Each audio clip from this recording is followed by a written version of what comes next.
Muy bien, pues vamos a iniciar el tema de este domingo. Hoy quiero hablar acerca de un tema que yo sé que en alguna manera todos hemos enfrentado o posiblemente estemos enfrentando o tarde o temprano lo vamos a enfrentar. En otros mensajes que hemos compartido acerca de cómo vencer ciertas cosas con la gracia de Dios. Pero hoy vamos a estar hablando específicamente acerca de la gracia para vencer el desánimo. Gracia para vencer el desánimo. Y yo digo que el desánimo es como un enemigo silencioso. Yo sé que a veces este término o esta idea la usan muchos doctores, ¿no? Para hablar acerca de ciertos padecimientos que si no se detectan a tiempo pueden ser peligrosos o incluso letales, ¿no? Pero de la misma manera hay cosas que a veces tú y yo enfrentamos que pueden convertirse en un enemigo silencioso. Pareciera que no está ahí, pero empieza a erosionar poco a poco, empieza a causar un daño en nuestra mente, en nuestro corazón, en nuestro espíritu, y a veces son pequeñas dosis que se van acumulando hasta que llegue el momento, como sucede con algunas afectaciones del cuerpo físico, en donde dicen es que esto se debió haber empezado a tratar desde el principio, ¿no? Ahorita ya está, no sé, la vena ya está taponeada, ¿no? Ahora hay que hacer una intervención mayor. Y muchas veces nosotros, pues, hemos sentido el peso del desánimo, porque el desánimo es precisamente una carga en nuestra vida y que como si trajéramos un morral al que poco a poco le van agregando una piedrita y otra piedrita y pareciera una vez más algo imperceptible. Por eso decimos que es como un enemigo silencioso. El desánimo no tiene que ver solo con el sentimiento de tristeza, sino que muchas veces el desánimo tiene que ver con la pérdida de la voluntad para seguir adelante. Es cuando de repente vemos a una persona y ya no tiene ganas, por así decirlo, de echarle ganas, como decimos aquí en México, ¿no? Y este es el peligro del desánimo que puede llegar a mermarnos a tal punto que perdemos el deseo, la voluntad de seguir adelante, de continuar. Es cuando la mente llega a un punto en que dice, ¿sabes qué? Ya no puedo más. Es cuando el corazón susurra, ¿sabes qué? Ya no vale la pena, ¿no? Como decimos, ya tiro la toalla o hasta aquí llegué. Y es ahí donde viene este efecto en el alma de las personas o en nuestro corazón, donde todo pareciera que se paraliza. El desánimo es letal, es un enemigo silencioso, pero también es un enemigo poderoso. Obviamente, el desánimo aparece, por ejemplo, cuando una oración no tiene respuesta o pues ha llevado mucho más tiempo, ¿no? De lo que habíamos estado esperando. Muchas veces el desánimo, por ejemplo, también puede venir cuando un proyecto que emprendemos ha fracasado o cuando sentimos que el peso de una responsabilidad o de un llamado, de algo que tenemos que hacer, nos supera y pareciera que es algo difícil o imposible para nosotros. Así es que hay cosas que podemos nosotros identificar y que compartimos cuando enfrentamos el desánimo. Las fuentes comunes o las razones principales del desánimo, por ejemplo, puede ser cuando una prueba se ha extendido por demasiado tiempo. Y entonces eso genera el desánimo.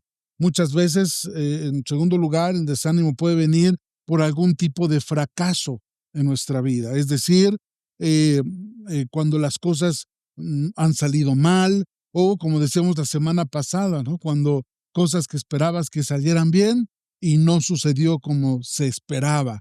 También eso puede traer sentimientos de desánimo. A veces puede ser un fracaso repetido, es decir, lo intentaste una vez y no salió y luego pues dijimos, vamos a echarle ganas y lo vuelves a intentar y otra vez viene para abajo y dices, bueno, pues la tercera es la vencida y sigues, pero llega un momento en que pues estuviste pegándole al saco de boxeo, ¿no? Y de repente ya las manos se cansan, viene el desánimo y también puede ser por eso. En tercer lugar, puede ser la sensación, como les decía, de incapacidad, cuando tenemos que hacer algo y nos vemos a nosotros mismos y decimos, yo ya no tengo la fuerza, yo no tengo la capacidad de poder hacer esto. La cuarta razón por la que puede venir el desánimo también es cuando se ha producido una herida en nuestro corazón por una decepción, por una traición. También eso genera desánimo. Y también cuando parece que estamos enfrentando una circunstancia que consideramos que es imposible, algún problema, una situación que definitivamente lo vemos a la luz de nuestras capacidades y decimos, esto de plano no lo puedo hacer, ni siquiera lo voy a intentar. Y entonces viene el desánimo. Entonces, aquí es donde entra el factor humano en la mayoría de las ocasiones. Es decir, nuestra solución desde el punto de vista humano, pues es reaccionar naturalmente y como que nos echamos porras a nosotros mismos, ¿no? Y decimos, no, no, tengo que ser más fuerte, ¿no? O no, tengo que echarle más ganas, o tengo que resistir, ¿no? O decimos de repente, tengo que esforzarme más, ¿no? Y tratamos nosotros mismos de terapiarnos, o peor aún, ¿no? Queremos terapiar a otros, ¿no? No, pues échale ganas, ¿no? Pues qué fácil es decir, échale ganas, pero tú no estás en mis zapatos, ¿no? Qué fácil es decir, no, tienes que ser más fuerte o tienes que resistir. Pues sí, pero cuando ya tienes el agua hasta aquí, ¿no? Es fácil decirlo. Y a veces se nos olvida que la vida cristiana no se trata o no comienza con ser más fuertes nosotros.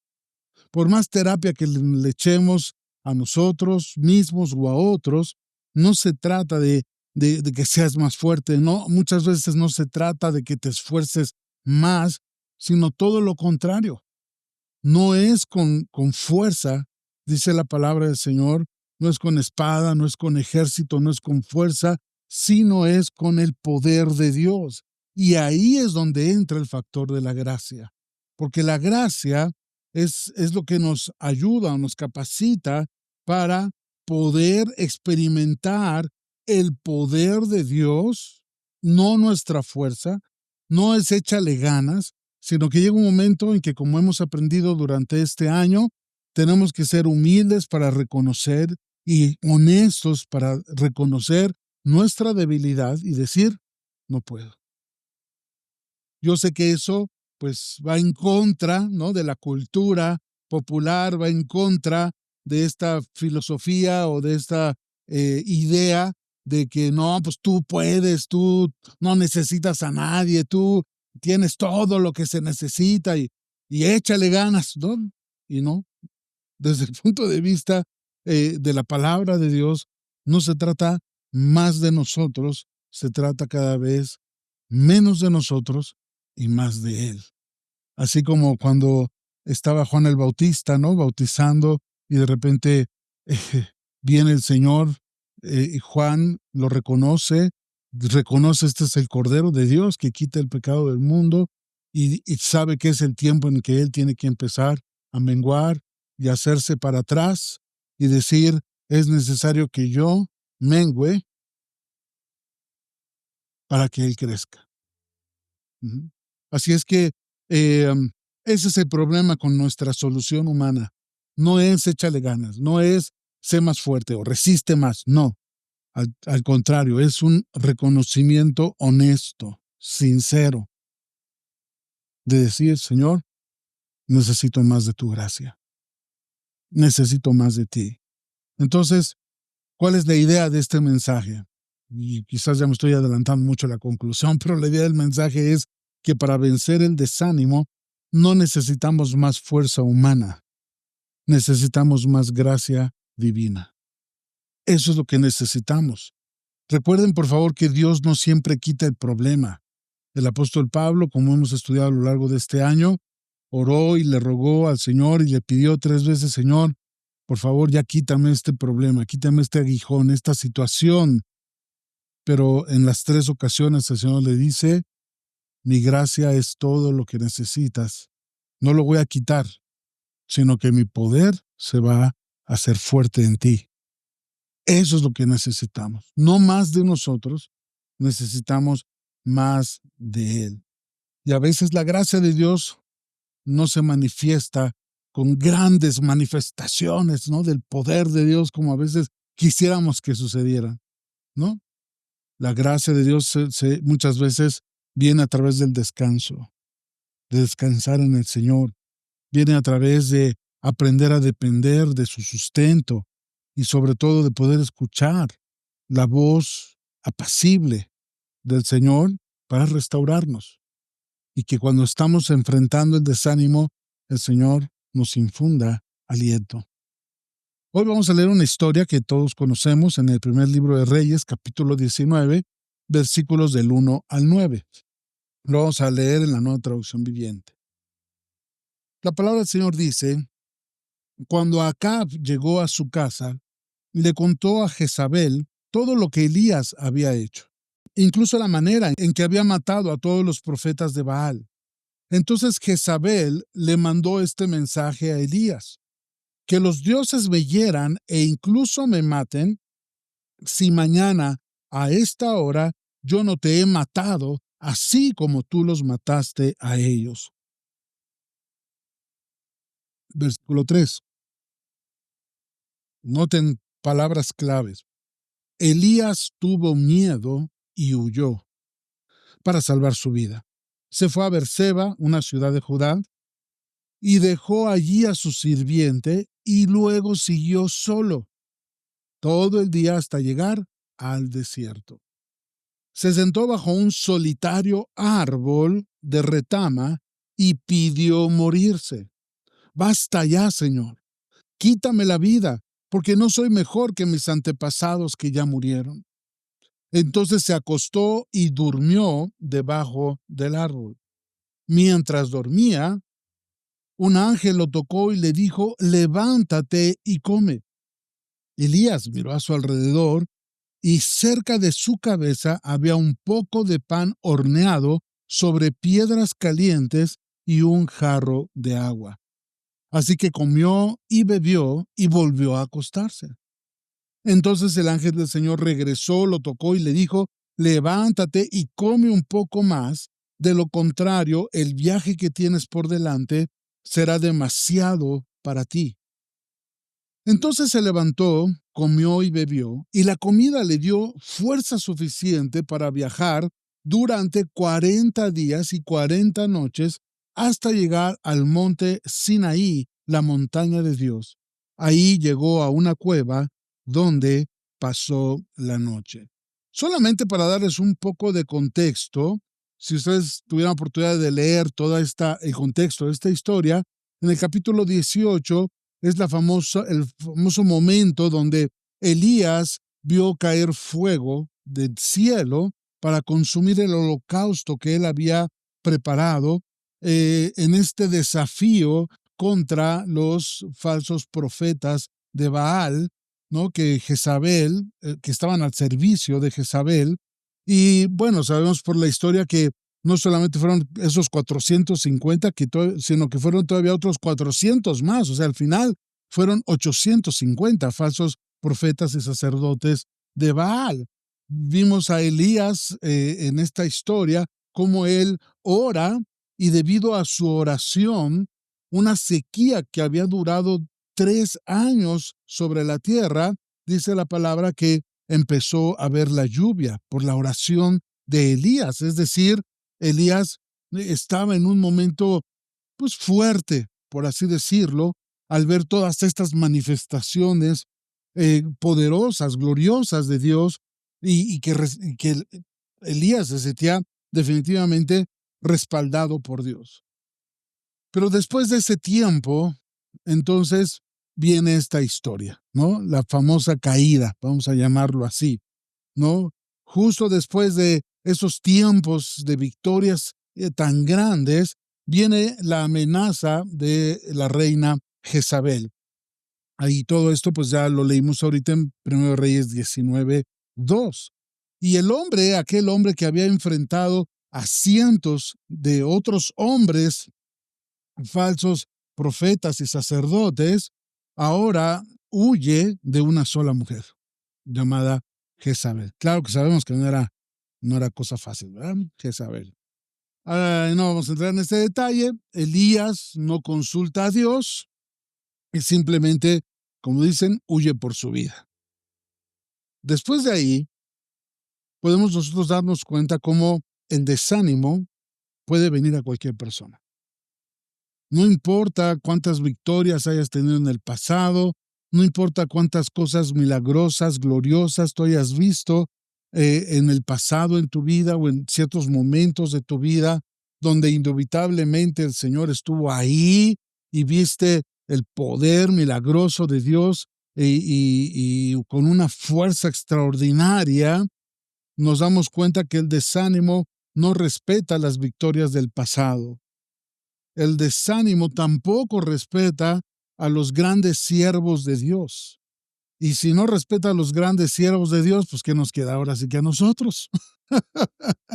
En este caso, pues vemos a Elías, el profeta más prominente, ¿no? Junto con Eliseo, los profetas más prominentes quizás del pueblo de Israel de aquel tiempo. Así es que muchas veces es precisamente ahí donde el desánimo ataca con fuerza, ¿no? Cuando has visto cosas tan grandes, tan extraordinarias de parte del Señor y de repente puede ser que enfrentes una situación que te tiene espiritualmente exhausto, una situación que te tiene físicamente agotado. Y eso fue lo que le sucedió a Elías. Yo no creo simplemente que Elías haya dudado de Dios. Yo lo que creo es que Elías dejó de poner su confianza en el Señor y empezó a poner su confianza en sus propios recursos. Y pues nos encontramos entonces con este escenario. Él estaba en el desierto. Y dice la palabra que él se sentó bajo un arbusto. eh, en algunas versiones de la Biblia a ese arbusto se le llama retama, en otras versiones de la Biblia, si mal no recuerdo, se le llama enebro, pero este árbol en particular puede representar dos cosas en la Biblia. Es interesante porque es el mismo tipo de árbol también en el cual Job se sentó en sus momentos de desesperación y angustia. Y, sin embargo, también del enebro, de ahí, ¿no? De esa madera, se usó también para construir después ciertos artefactos y utensilios y herramientas para el templo, para la construcción del templo. Es interesante eh, cómo de eso puede salir algo para usos gloriosos, para algo bueno. Aquí vemos a Elías, ¿no? Y vemos a Elías que no solamente está enfrentando una tristeza, como yo les decía, sino realmente le estaba experimentando un agotamiento, un desánimo que lo estaba llevando a un punto de desesperanza o de desesperación, ¿no? La gracia de Dios para el desánimo no fue como quizás nosotros lo esperábamos. Como yo les decía, a veces quizás queriendo eh, am, ayudar a otras personas, ¿no? Nuestra primera reacción es, y no te agüites, y échale ganas, y tú puedes, pero pues ya la persona ya no tiene fuerza, ¿no? Y Dios lo entiende, y entonces Dios no reprende a Elías. Dios no le dice, ¿no? ¿Cómo es posible tú, Elías, que has visto mi poder, ¿no? O que te he usado de formas y milagros tan extraordinarios? ¿Cómo es posible que estés ahí apachurrado, desanimado, etcétera? No, la gracia de Dios empezó a fluir primero en una restauración, por así decirlo, básica. Dios no lo reprendió, Dios no le asignó una tarea para decir, bueno, pues vamos a ponerte a hacer algo a ver si con eso sales para adelante. No, simplemente vemos en la historia cómo el Señor le dio descanso, le dio comida, ¿no? Y le hizo saber que Él estaba con Elías.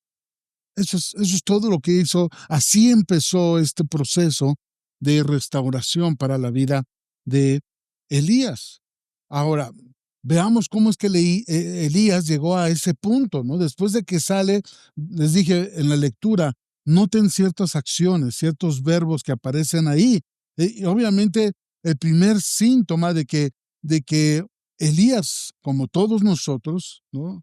Estaba en un momento de vulnerabilidad. El primer síntoma es que Elías huye. No solamente huye, sino que en su huida llega un momento en que deja a su asistente, a su criado, porque eso es algo que es una reacción natural en todos los seres humanos. Cuando a veces en nuestra humanidad enfrentamos el desánimo, lo primero que tratamos de hacer es aislarnos. O sea, la, la reacción de Elías es totalmente humanamente comprensible, porque cuando el ser humano enfrenta el desánimo, lo primero que hace es aislarse. Empieza a cortar relaciones, empieza a dejar de involucrarse en ciertas actividades, en ciertas cosas, y el desánimo, o el enemigo que está detrás del desánimo, mejor dicho, nos empieza a convencer de que estamos solos en esa lucha. O sea, como decía Tita en alguna predicación, ¿no? Haciendo alusión a una película, porque estoy solito y no hay nadie aquí a mi lado, ¿verdad? Entonces, pues obviamente cuando tú estás desanimado, te haces más vulnerable, o el lugar más peligroso al que puedes ir es al desierto, es al lugar solitario, ¿no? Ese es lo peor que puedes hacer cuando estás desanimado, es estar solo. Ese es el lugar más peligroso al que tú puedes ir cuando estás enfrentando el desánimo. Es un lugar de peligro, es un lugar de aislamiento, y con todo, Dios en su gracia busca a Elías ahí donde él está. Y esto también nos recuerda a nosotros que ah, no importa que a veces tenemos que enfrentar el desánimo, la gracia de Dios siempre nos busca y la gracia de Dios siempre nos encuentra. Ahora, noten por favor también las notas de desesperación, de autocompasión que hubo en la oración, porque cualquiera, cualquier cristiano, ¿verdad? Y el mismo Elías, pues si yo me fui solo a orar, sí, pero ¿qué clase de oración hiciste, no? ¿Y qué le dice? Señor, ya, hasta aquí llegué, basta ya. Pues son las palabras que leímos hace un momento, ¿no? Basta ya, Señor, ¿no? Quítame la vida porque no soy mejor que mis antepasados que ya murieron. Obviamente estamos identificando aquí una oración cargada de desesperación, obviamente de autocompasión. Eh, yo pienso que no era que quizás Elías en verdad se quisiera morir, pero era una forma de decir, ya, hasta aquí, Señor, y tiro la toalla, ya no más, ¿no? Me imagino la misma escena con el profeta Jeremías cuando está en el pozo, ¿no? Que lo aprenden, lo golpean y después lo tiran a un pozo y está ahí en el pozo, y también tuvo su momento de crisis y le dijo, Señor, ya no voy a hablar más en tu nombre, ya este asunto de ser tu profeta, Señor, hasta aquí llegué, ¿no? Mira cómo estoy, mira dónde estoy aquí solito, no hay nadie aquí a mi lado, como diría Tita, ¿verdad? Y no hablaré más en tu nombre, no voy a hacer más nada, tiro la toalla, Señor, ¿no? Y es la misma crisis de Jeremías la que vivió en ese momento también Elías. Así es que esa desesperación nos lleva a esos extremos. Ese es otro de los peligros del desánimo, que nos puede llevar a un punto de desesperación donde podemos empezar a tener una perspectiva muy extrema, muy distorsionada de la realidad. Y vemos la huida o el escape como la única salida. Tirar la toalla y hasta aquí llegué, ¿no? También, por otro lado, vemos fuertes cargas de autocompasión, ¿no? El argumento es que yo no soy mejor, que aquellos que me antecedieron, pues de alguna manera Elías estaba comparando, ¿no?, su vida y su desempeño, y estaba sintiendo que todo su esfuerzo no había valido la pena. No sé en quién estaba pensando Elías, no sé si estaba pensando en, no sé, en Moisés o en otros grandes siervos de Dios de la historia de Israel, pero al final del día dice, pues yo no soy como aquellos, ¿no? Yo no soy tan bueno, no soy tan fuerte, no soy tan valiente, ¿no? No soy como Josué, no, no sé, ¿no? No soy como David, yo no puedo con los gigantes. No sé qué estaba pensando Elías, pero lo llevó a esa desesperación, lo llevó a tener una perspectiva muy distorsionada, porque por un momento olvidó, pues, todas las cosas que Dios había hecho en su vida y a través de su vida. Y es ahí también donde entra la gracia, porque es como si la gracia de Dios le dijera a Elías, como nos dice hoy a nosotros: "No te elegí por tus logros". Dios no nos eligió a ninguno de los que estamos aquí por nuestros logros. El Señor nos eligió por amor. Simplemente nos eligió por amor. Entonces aquí vemos a nuestro querido Elías, ¿no? Una vez más, no solamente era un profeta triste, definitivamente era un hombre que estaba extenuado, estaba agotado física, emocional, mental y espiritualmente. Estaba drenado. Físicamente, obviamente, ya estaba extenuado, ¿no? Por el cansancio de huir al desierto, ¿no?, y enfrentar solo condiciones físicas muy adversas.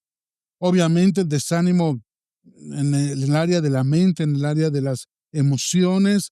Primero, pues estaba asustado por la amenaza, ¿no? Elías sabía quién era Jezabel y lo que esta mujer era capaz de hacer, ¿no? Por eso les dije, no vamos a entrar al tema de Jezabel, pero no era cosa fácil. Cuando la reina Jezabel lo amenaza, Elías sabía que ella tenía toda la capacidad y toda la fuerza y el poder para aniquilarlo en el momento, ¿no? Entonces, pues obviamente él estaba asustado, estaba angustiado, estaba preocupado, le entró el temor en su corazón, porque esa es otra cosa que hace el desánimo. Empieza a infundirnos temor, hacernos creer que lo que estamos enfrentando, ¿no?, es más fuerte o más poderoso que nosotros. Y obviamente había un desánimo y un desgaste espiritual, ¿no? Lo vemos en la oración de Elías y sobre todo cuando él expresa ese sentimiento o esa idea de que todo su esfuerzo no había valido la pena, que su esfuerzo había sido en vano. Pero aquí también es donde vemos la gracia de Dios. La gracia de Dios no solamente nos ministra en nuestro espíritu, la gracia de Dios restaura también nuestra alma. La gracia de Dios también restaura nuestro cuerpo aún físico, nuestra salud.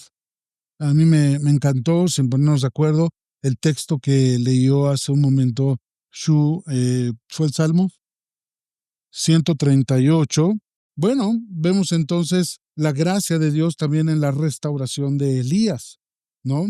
A veces el acto más espiritual que tú puedes hacer es descansar. Esta es parte de la lección que yo creo que Dios quiere enseñarnos el día de hoy, ¿no? No se trata de flojera, ¿no? Es, es simplemente obedecer, reconocer la realidad de tu condición y obviamente reconocer que Dios es tu sustentador, que Dios es el que te renueva las fuerzas, como acabamos de escuchar. Entonces vemos aquí también la gracia de Dios una vez más con Elías, porque la postura del Señor no fue reprenderlo, no fue regañarlo, no fue llamarle la atención y darle una sacudida para decirle, ¿qué te pasa? ¿Por qué estás así? ¿No? No, el Señor entiende, ¿no? Y entonces lo primero que hace es que lo deja descansar. Y como les decía, y es ahí donde a veces el descanso es el acto espiritual, ¿no? Más grande que puedes hacer, ¿no? Vemos aquí, leímos hace un momento en la historia, el ángel, ¿no? Yo creo que era un ángel chef, ¿no? Que preparó ahí pan, ¿verdad? no sé, ¿verdad? Si produjo fuego aquí en la tierra o trajo un, un fuego del trono de Dios para prender ahí las piedras, pero el punto es que las piedras se convirtieron en un horno y ahí, ¿no? Estuvo horneando pan. Y no solamente eso, no sé de dónde el ángel sacó una jarra, ¿no? Para llenarla de agua, ¿no? Para poder dársela al profeta. Entonces, eh, el Señor le da comida a Elías y así lo trata, ¿no? No mandó al ángel a decirle, párate, sé fuerte, échale ganas, ¿no? Resiste, esfuérzate más, ¿no? El ángel no habló más que las siguientes palabras, ¿no? Simplemente el ángel le dijo, levántate, come y descansa. Ese fue el mensaje espiritual que el Señor le dio, ¿no? A Elías, ¿no? Y aquí nos damos cuenta cómo el Señor atiende primero esas necesidades básicas que como seres humanos todos tenemos. El Señor sabe que cuando estamos cansados, agotados, cuando no estamos con el descanso adecuado, ¿no? O incluso cuando no estamos bien nutridos, pues si el cuerpo está en ese estado, pues es incapaz o somos incapaces de poder recibir las cosas espirituales que Dios quiere para nosotros.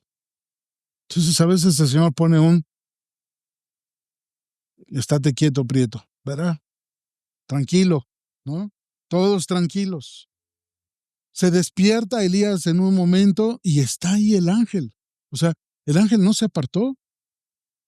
Me recuerda a ese texto, ¿no?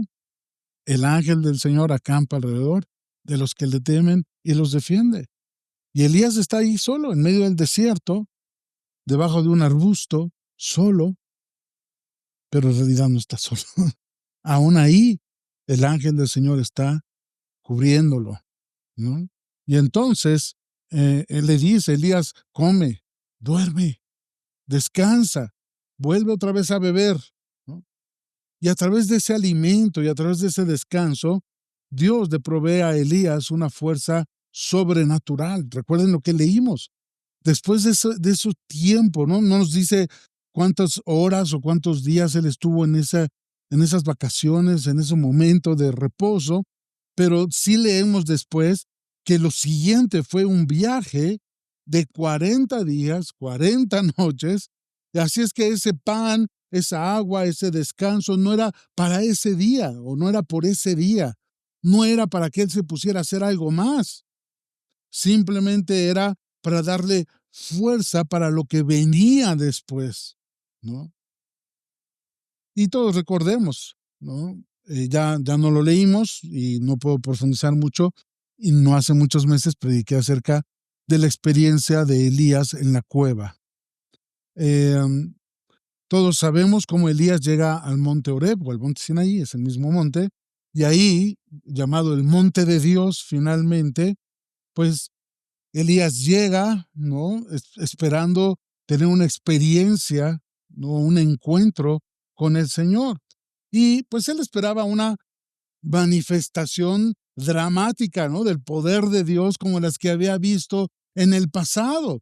Elías había visto caer fuego, Elías, no sé, había visto temblar la tierra, Elías vio muchas cosas y milagros poderosos de parte del Señor y todos conocemos lo que pasó en la cueva, ¿no? No vamos a leer ahorita esa historia, pero vino un viento fuerte, ¿no? Que incluso, dice la Biblia, partía las piedras y luego vino un terremoto, y luego vino el fuego, y era lo que Elías, pues de alguna manera estaba esperando para reactivar su fe, pero resulta que Dios no estaba ni en el viento, ni en el fuego, ni en el terremoto, sino que al final del día Dios estaba en ese silbo apacible, en ese murmullo delicado, una voz suave, una voz quieta.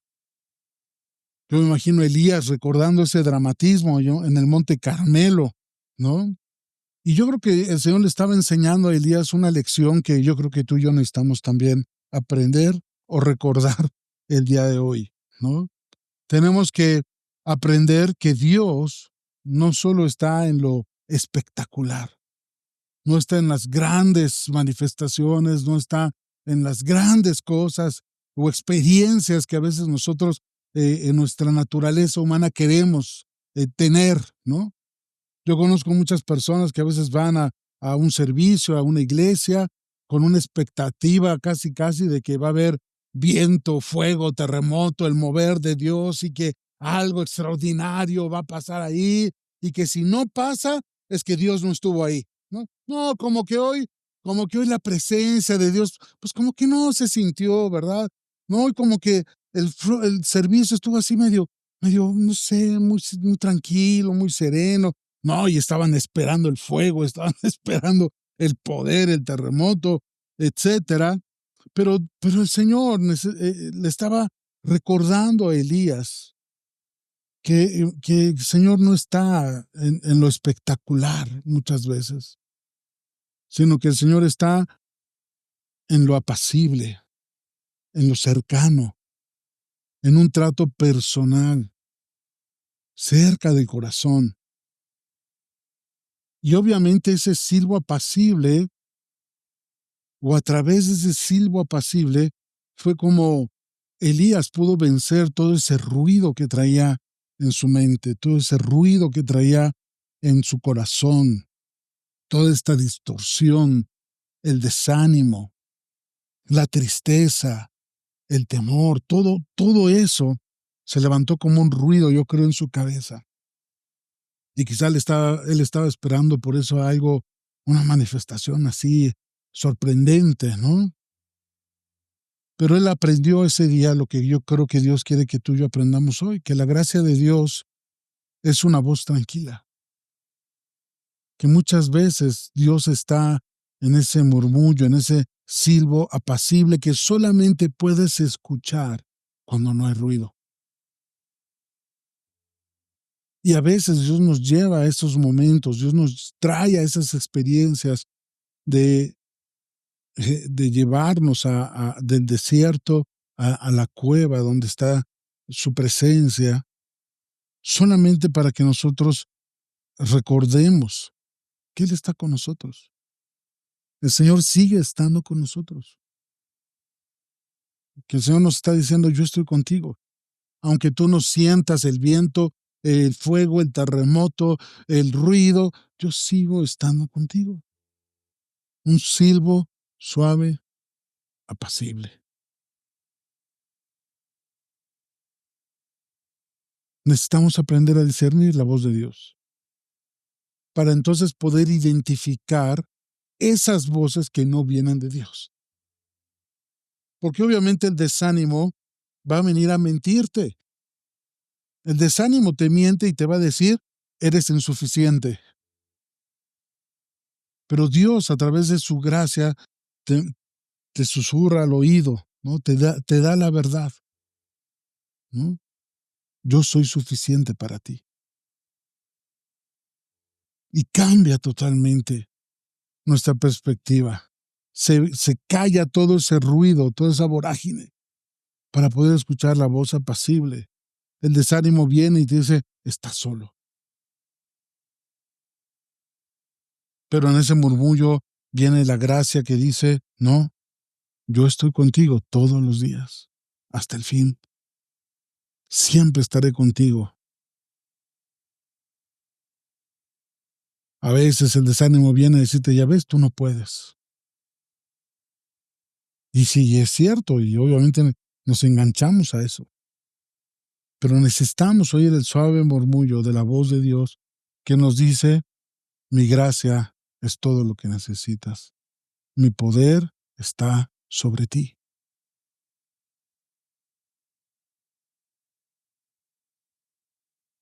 Les decía, el desánimo muchas veces es el resultado de haber confiado en nuestras propias capacidades. Y es ahí donde necesitamos, una vez más, ser honestos y reconocer. En Mateo 11:28 nos habla de que cuando estamos agotados y desanimados, la gracia de Dios es el descanso que necesitamos. Dice ahí, vengan a mí, el Señor lo dijo, vengan a mí, todos ustedes. todos ustedes que están cansados y agobiados, yo les daré descanso. Mateo 11:28, nueva versión internacional. Así es que bueno, pues 3 pasos para poder encontrar la gracia y con esto termino. Para vencer el desánimo. Número 1, tenemos que aprender a gloriarnos en la debilidad. ¿Qué significa eso? ¿Se acuerdan cuando el apóstol Pablo decía, más bien, no, me voy a gloriar en mis debilidades, ¿no? Para que repose en mí el poder de Cristo? No significa que eh, entres en más desánimo, ¿no? En tu debilidad significa el poder decir, sí soy débil, pero el poder de Dios está sobre mí. Gloriarse no significa disfrutar el dolor. A eso no se refiere el apóstol Pablo cuando dice que nos gloriemos en las debilidades. Todo lo contrario, sino es gloriarnos en nuestras debilidades, es alardear de cómo Dios nos sostiene en medio de las debilidades, ¿no? Es decir, sí, soy débil, ¿no? Pero todo lo puedo en Cristo que me fortalece. Sí, es necesario, yo menguo, pero ¿para qué? Para que Dios crezca, el poder y la gracia de Dios crezca de mi vida. Entonces, cuando tú aprendes a gloriarte de esa forma en tus debilidades, dejas de poner tu atención o tu enfoque en ti mismo, en tu fracaso, y empiezas a poner tu mirada en la fidelidad de Dios. El segundo paso sería simple, confiar en las promesas de Dios. Confiar en las promesas. En lugar de escuchar esas voces del desánimo, tenemos que aprender a escuchar la voz de Dios. ¿Y qué específicamente? Pues recordando todas las cosas que Dios ya nos ha prometido. Por ejemplo, Isaías 41, 10, en la Nueva Traducción Viviente, dice, el Señor, no tengas miedo, porque yo estoy contigo. No te desalientes, porque yo soy tu Dios. Te daré fuerzas y te ayudaré, te sostendré con mi mano derecha victoriosa. La mano derecha victoriosa representa el poder sobrenatural, omnipotente de Dios. ¿Qué hubiera pasado si Elías, en lugar de llenarse de temor, de no buscar a Dios y salir corriendo, hubiera tomado un tiempo para escuchar al Señor decirle, no tengas miedo? Que el Señor le hubiera dicho, yo estoy contigo, no te desalientes, yo soy tu Dios. Yo te daré fuerzas, yo te ayudaré, te sostendré. Isaías 40:31, otro que todos conocemos en la traducción lenguaje actual, me gustó, dice, pero los que confían en Dios siempre tendrán nuevas fuerzas. Siempre. Los que confían en Dios siempre tendrán nuevas fuerzas. Podrán volar como las águilas. Podrán caminar sin cansarse y correr sin fatigarse. Y el paso número 3, ¿no? Es volver al servicio, volver a la acción. Es decir, no dejes que el desánimo te paralice, no dejas que el desánimo te aísle, ¿no? A veces lo único que necesitas es simplemente obedecer al Señor y servir. Cuando tú empiezas a servir a otros, el enfoque ya no está en tu dolor, el enfoque ya no está en tu debilidad, empiezas a ver qué necesidades hay en otras personas. Y es ahí donde nos convertimos en canales de la gracia de Dios y bendición para otros. Bueno, terminamos entonces. El desánimo, una de las cosas que hace es que nos presiona a buscar soluciones en nuestras propias fuerzas. Empezamos a considerar las opciones de lo que nosotros podríamos hacer. Y yo creo que por eso Elías huyó. Se asustó y huyó. Porque en lugar de poner su atención en lo que Dios puede hacer o buscar la solución en el Señor, el desánimo lo hizo buscar soluciones en lo que él podía hacer y se dio cuenta que él no podía hacer nada. Entonces lo mejor era Piernas, ¿para qué las quiero? Vámonos de aquí. Así es que hemos repetido hasta el cansancio, Dios no nos ha prometido un camino sin pruebas, sin problemas, pero sí nos ha prometido una gracia que es inagotable. Tenemos acceso al trono de la gracia de Dios. Otro de los pasajes centrales de este año. Acerquémonos confiadamente ante el trono de la gracia de Dios. Y ahí encontraremos misericordia y gracia para el oportuno socorro. Entonces, bueno, ese es el suministro de Dios para nosotros, el trono de su gracia. Si de alguna manera hoy tú te sientes desanimado, sin la voluntad, sin las ganas de seguir, es porque estás tomando el problema en tus propias manos. Es por eso. Es lo mismo que sucedió con Elías. Ujú. Más bien tendremos que decir con toda honestidad, Señor, efectivamente no puedo más. Así como estaba Elías con todo y todo, abajo del famoso arbolito, decir, Señor, no puedo más. ¿No? Mi fuerza se acabó, pero hoy yo creo, yo acepto, recibo la verdad. Tu gracia es todo lo que necesito. Así es que, Señor, te entrego cualquier desánimo para que tu poder repose en mí. Eso es lo que deberíamos hacer hoy. Amén. Entonces, bueno, pues vamos a salir del arbusto, ¿no?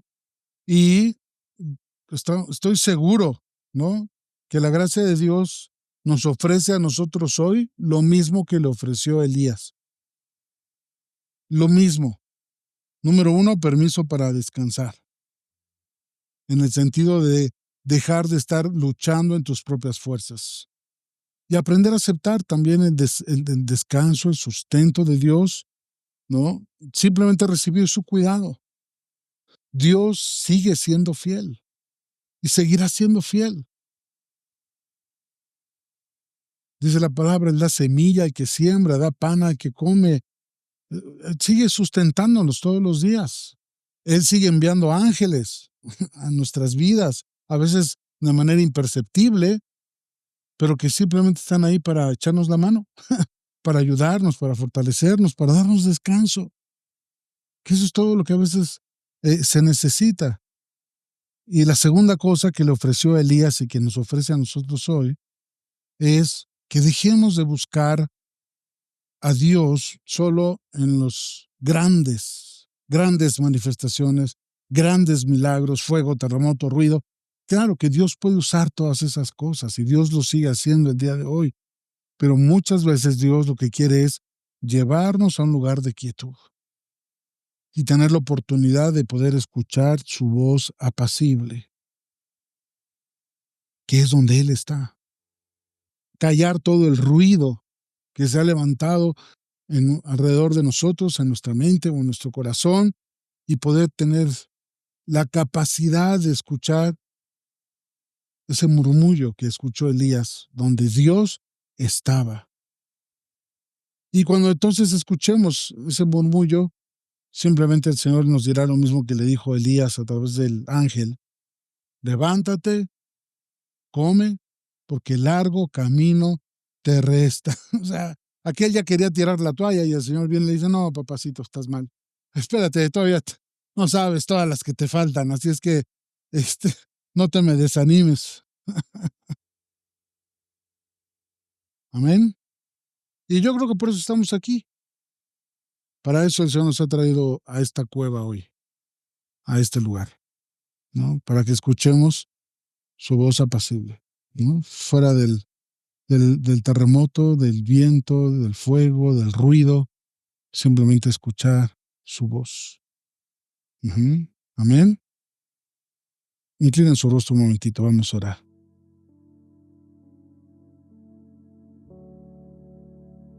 Señor, reconocemos que te necesitamos. Cada quien en su situación, en su experiencia, en las cosas que estamos enfrentando. Reconocemos, Señor, que estamos cansados, que Quizás hemos querido vencer con nuestras fuerzas y hoy queremos dar un paso atrás y menguar para que tú crezcas, Señor. Hoy aceptamos tu gracia. Tu gracia es suficiente. Tu gracia es todo lo que necesitamos. Tu gracia es inagotable para nosotros. Señor, danos por favor descanso, sustento. Renueva nuestras fuerzas. Queremos escuchar tu voz apacible, pero también que tu poder se haga fuerte en nuestra debilidad. Te doy gracias por tu palabra en este día, porque yo sé, Señor, que estamos escuchando tu voz. Oro, Señor, que en esta semana que inicia, podamos iniciar de esa manera, Señor, sabiendo que tú estás con nosotros. Hemos escuchado tu voz lo suficiente para deshacernos de todo argumento, toda mentira que el enemigo quiera levantar o el desánimo quiera traer a nuestra vida. Salimos de aquí, Señor, tocados por tu gracia, renovados por tu espíritu, con nuevas fuerzas en tu poder. Y te doy gracias por la vida de todos los que estamos aquí, por la vida de las personas que escucharán este mensaje. Danos, por favor, el descanso que nuestro corazón necesita. Y gracias, Señor, porque sabemos que no importa lo que enfrentemos el día de mañana, tú estás con nosotros. Y tú nos infundes aliento. Tu palabra dice que tú eres nuestro pastor, que nada nos faltará, que tú nos haces descansar en pastos verdes, que nos das de beber, nos llevas junto a las aguas de reposo, a las aguas tranquilas, que tú nos infundes aliento con tu vara y tu cayado, y que tu bien, tu bendición y tu misericordia nos siguen todos los días de nuestra vida. Te damos gracias, Señor. Ahora que el Señor te bendiga y te guarde, que el Señor haga resplandecer su rostro sobre ti y tenga de ti misericordia. Que el Señor alce sobre ti su rostro y ponga en ti paz. En el nombre de Jesús. Amén.